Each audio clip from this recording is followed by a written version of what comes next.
तो आपोआप जाऊन तिकडे भडकाऊ भाषण केलं.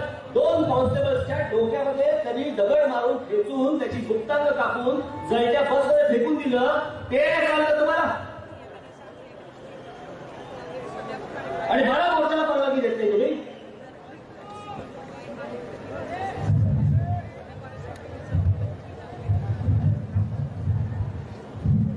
हे जे आले होते यांचा महाराष्ट्राशी काही संबंध नव्हता. हे सगळे महाराष्ट्राच्या बाहेरचे आहेत.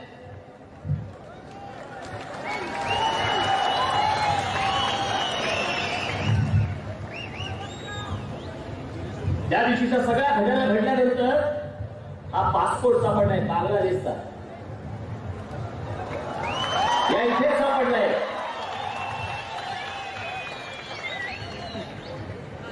सिंगल एंट्री पासपोर्ट आहे.